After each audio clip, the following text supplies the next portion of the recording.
Olá, boa noite. Cristóvão Tesa já era um escritor com uma longa carreira quando seu romance O Filho Eterno ganhou todos os prêmios literários de 2008. O Filho Eterno é uma ficção realista sobre a síndrome de Down, de que o próprio filho de Tesa é portador. O que veio a seguir foi mais um romance, um erro emocional, que reflete de forma muito inteligente sobre o sucesso inesperado de O Filho Eterno. E agora sai um livro de contos, Beatriz. O Cristóvão passou pelo estúdio na semana passada e a gente conversou sobre tudo isso. Um erro emocional, Beatriz e, claro, O Filho Eterno.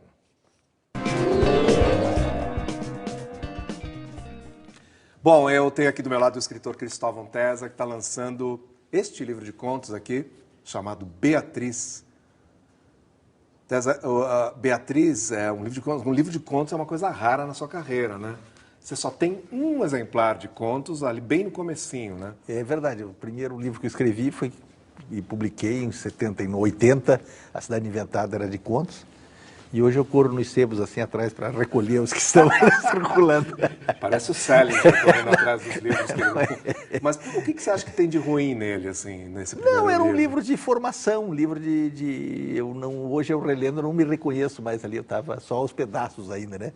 Não tinha construído minha persona literária, isso levou algum tempo. Então, era essa coisa de construir uma persona literária dá um trabalho dos diabos, dá um trabalho, e você não tem muito controle sobre isso, de repente você tem uma tua linguagem. É o mesmo que você dizer a voz, a famosa voz do escritor. Eu acho que é isso, é a ideia, né? Da voz, eu me reconhecer inteiro, largar os andaimes pelo caminho e... Qual é o primeiro livro teu em que você se reconhece integralmente? Eu acho que o Ensaio da Paixão, de 85, é um livro que eu já estou quase inteiro ali. O romance? É, o romance. E depois o Trapo. O Trapo, realmente, digamos ali, eu já estava à solta. Aí eu não tenho mais desculpa nenhuma. Agora, Beatriz tem uma coisa interessante que é muito curioso, porque você mesmo diz assim... Estou ficando cada vez mais antigo. Né? Ele tem um prólogo. Ele precisa, inclusive, explicar o que é um prólogo, porque os leitores modernos, aparentemente, não sabem o que deve ser um prólogo.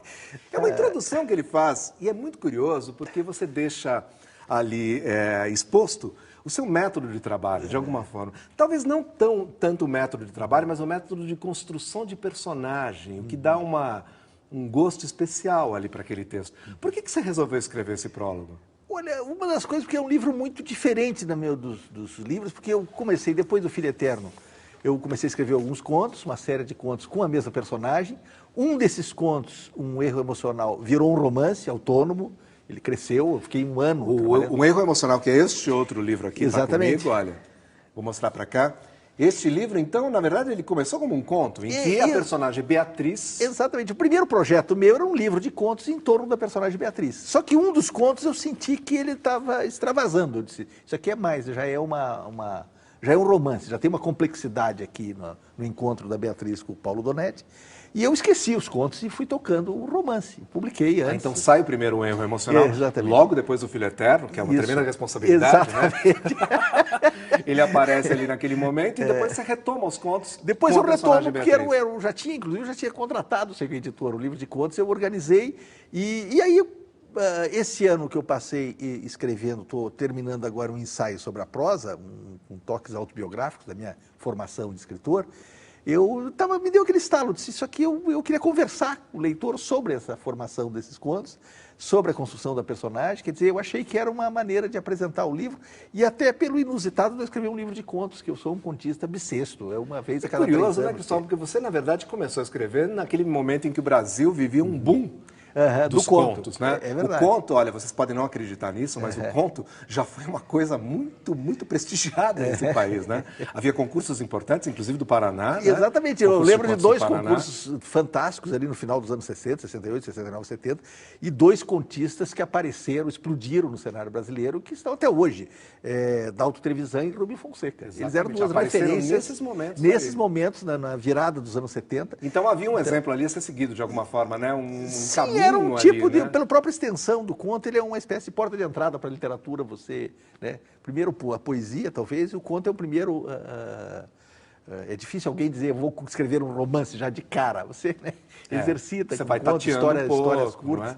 Então, A Cidade Inventada, esse livro de contos dos anos 70, foi a minha passagem, o meu rito de passagem para a idade literária um pouco mais adulta, digamos assim. Cristóvão, como é que você constrói seus personagens? Porque, pelo que eu li no seu prólogo, essa personagem, a Beatriz, ela se impôs para você de uma forma meio impressionante. É verdade, porque Não era é? uma briga, o primeiro conto, que é a Beatriz e o escritor, era uma briga de dois escritores, e que Exato. ela aparece simplesmente como uma fã de um deles, e ela passa a ser um objeto de vingança de um contra o outro. Mas eu desenhei aquela figura, eu me apaixonei, eu disse, eu vou dar desenvolvimento, que é uma ideia de romancista. Porque o contista realmente ele esgota aquela corrida contra o tempo, que é o conto. Ele parece que coloca todos os elementos de autonomia naquelas 5, 10 páginas para resolver e encerra ali, né?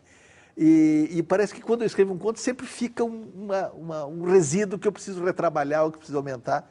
E aí começou a surgir, depois o aula de reforço, a Beatriz dando aula particular de português, depois Beatriz e a Velha Senhora, chamada para uma história... Aliás, Beatriz e a Velha Senhora, pelo que eu sei, né? o Cristóvão acabou de me trazer isso, mas tem um curta-metragem agora, baseado neste conto específico que ele citou. Interessante isso, né? É do Léo Castilho, dirigido pelo Léo Castilho, com a Cíntia Falabella, que Cíntia acho que é irmã, né? E a Miriam Meller, que também as duas estão muito bem. A Miriam Grande Meller está atriz. fazendo...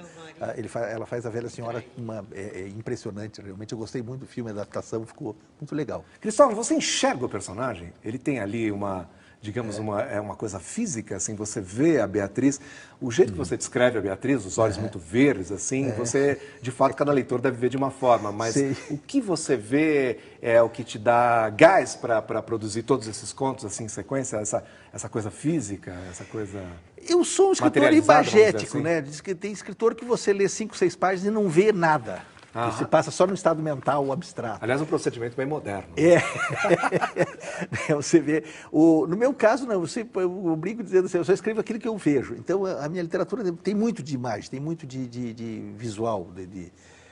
A Beatriz nasceu, mas é um estado de espírito. Ela é, na verdade, um temperamento, né? Eu coloquei... Ela começou como Alice, não é? Começou como Alice. Não é curioso isso? Quer dizer, a Alice você enxerga de uma forma, de repente você enxergou a Beatriz ali. A Alice se transformou, porque Alice eu achei, é um nome belíssimo, eu gosto muito do nome Alice, mas ela é um nome que já está contaminado literariamente pelo Lewis Carroll, da Alice e do País das Maravilhas. É verdade. E isso atrapalha a leitura, o leitor fica com aquele imagem, e a Beatriz não, a Beatriz é um outro tipo de mulher. Bom, a Beatriz é Dante, né? Depois falaram do Dante, mas isso não me ocorreu, isso não ficou lá no fundo, né? Talvez o Paulo Donetti tenha pensado nisso. E Paulo Donetti.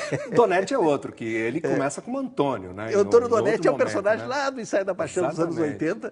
É um personagem completamente diferente, né? Tanto que eu brinquei, eu usei o mesmo sobrenome, porque eu disse, no fundo ele está escrevendo da mesma coisa, está atrás da mesma obsessão, né?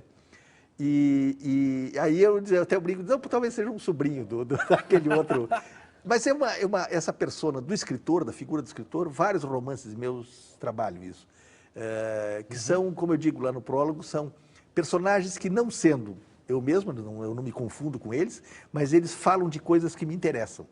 E talvez essa seja uma das essências da prosa.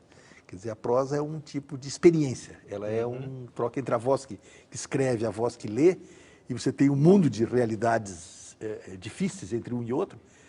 Essa relação de experiência a grande essência da prosa romanesca, que eu acho que é uma coisa legal. Você fala com muito carinho do leitor, um respeito que inclusive o Salinger tinha muito, né? Quer dizer, o leitor, para ele, era uma entidade muito importante, eu acho que para todo escritor deve ser, mas alguns desprezam o leitor, é óbvio. No teu caso, você tem um carinho muito grande por ele, né? Você descobriu que leitor é esse, depois de O Filho Eterno, que é o romance que dá a virada ali na sua... Dá para dizer isso, né? É uma virada na sua carreira, não, né? Sem dúvida nenhuma. É o que te permite viver de escrever. É um livro exótico, assim, da minha história, um livro único, singular, né? Mas ele realmente deu uma virada pessoal muito grande. A noção do leitor, até eu tenho pensado e trabalhado sobre esse conceito do leitor. O leitor para o escritor, na verdade, o primeiro leitor é ele mesmo, mas é um leitor que não se confunde exatamente com quem está escrevendo, né? É uma espécie de voz social. Você há uma fusão de várias... são várias presenças que estão ali no momento que você está escrevendo e que estão decidindo o que você vai cortar, o que você vai deixar. Tem um leitor que está fazendo aquela seleção, né? é uma fusão de você com o mundo social em volta. Não dá para viver numa redoma de vidro e achar que você é soberano, não é. Né? O mundo está buzinando no ouvido o tempo todo. E, claro, não se confunde simplesmente com aquela objetividade. Não, vou escrever para aquele leitor que ele gosta de escrever o que o leitor quer ler. Exato. Isso que é a fórmula, digamos, da literatura, da subliteratura, literatura de massa. Não é isso, né? Mas é que todo significado se faz sobre alguém que está lendo junto com a gente, para dizer o que vale a pena, o que não vale. Você já tem uma dimensão do efeito O Filho Eterno na sua carreira? Porque a gente conversou logo que o livro foi lançado, depois a gente conversou aqui mesmo no Metrópolis a respeito, enfim, é um assunto que eu acho que é super recorrente hoje em dia na tua vida, mas o fato de você ter contado uma história pessoal e ter tido essa experiência de uma forma complexa, né? Porque você teve que optar por uma voz que era a terceira pessoa, e era uma história, né, cheia de... tem uma crueldade, tem uma coisa real, tem uma coisa dura para você.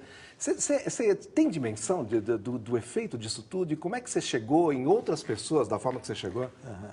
Do ponto de vista...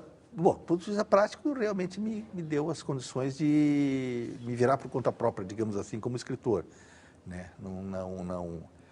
Eu digo que eu vivo do livro e seus derivados, não é só a questão do livro. Isso inclui palestras, né? participação, quer dizer, deu uma autonomia grande nesse aspecto. Que é uma coisa recente, né? Que é uma coisa recente, 2 anos para cá. Agora, do ponto de vista pessoal, eu sempre digo, eu sou escritor já desde os anos 70, eu estou escrevendo um livro depois do outro. Eu tenho meu caminho. O Filho Eterno foi um negócio que deu um salto que eu nunca imaginava. Eu imaginava uma repercussão bem menor e até negativa, tinha até medo da reação que houvesse. Estava muito inseguro quando lancei, né? Então, estou escrevendo os outros livros que estão dentro do meu trabalho, mas é uma coisa que eu me defendo não pensando muito nisso, né? O Filho Eterno vai virar filme, afinal? Sim, vai virar filme, já esse ano eu estava fazendo o roteiro, a RT Features, aqui de São Paulo, né? Sim, Rodrigo Teixeira. Rodrigo Teixeira, eles provavelmente vai começar a filmar. Já sabe quem dirige? Não sei ainda. Provavelmente em 2012 eles vão começar as filmagens. E tem um outro livro meu, com o Juliano Pavolini, cujos direitos foram comprados pelo Caio Blatt, que o Caio Blatt fez um roteiro, aliás, muito bom do livro, e ele já está começando a mexer para tocar o projeto em frente. Você se preocupa com a forma final dessas adaptações? Ou não.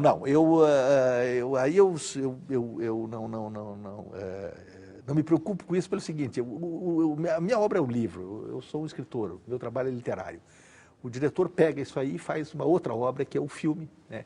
Você dá a matéria-prima, a matéria do livro, o tema, mas você tem que respeitar a autonomia do cinema. Você já projetou um romance depois desse ensaio que você está terminando, que deve sair no ano que vem? Eu estou com 2 ideias na cabeça, mas eu quero dar uma boa descansada. Esse ano foi muito puxado para mim, eu quero ver se eu tenho aquele velho sonho assim, passar uns 6 meses sem fazer nada.